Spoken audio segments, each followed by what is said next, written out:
രസമുണ്ടല്ലോ. കട്ടിലിൻ്റെ കീഴേ കിടന്ന് ഉറങ്ങുക. കുറേ നേരമായി. രാവിലെ ഭക്ഷണം കഴിച്ച് നടക്കാനൊക്കെ പോയിട്ട് വന്ന് ഭയങ്കര ഉറക്കമാണ്. സത്യനെ കാണിച്ചു തരാം. സത്യനെ കണ്ടു. സത്യം ഭയങ്കര ഭക്ഷണം കഴിപ്പാണ്. ഇവിടെ ചാവ് മേടിച്ചുകൊണ്ട് വന്നായിരുന്നു. ചാവ് മേടിച്ചുകൊണ്ട് വന്നിട്ട് ഇതുണ്ട് അത് ഉപ്പും മഞ്ഞളും ഇട്ട് പുഴുങ്ങിയതാണ്. പുഴുങ്ങിയിട്ട് ഞാനത് വെച്ചിരുന്നു. അവൾ തിന്നത്തില്ല. അവൾ അങ്ങനത്തെ ഭക്ഷണമൊന്നും കഴിക്കത്തില്ല. പക്ഷേ ഇവന് കൊടുക്കത്തില്ല.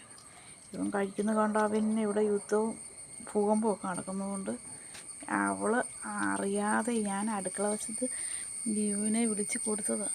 അവനെല്ലാം പെറുക്കി തിന്നുക. ഇവന് അതൊക്കെ ഇഷ്ടമാണ്. പക്ഷേ നമ്മൾ മനുഷ്യന്മാർ തിന്നുന്നതല്ലാതെ അവളൊരു സാധനം വായിലോട്ട് വെക്കത്തില്ല. പക്ഷേ ഇവന് ഒരു സാധനം കൊടുക്കുന്നത് ഇഷ്ടമല്ല. ഇവൻ തിന്നുന്നത് കണ്ടാൽ ഇവനെ കയറി കടിക്കും.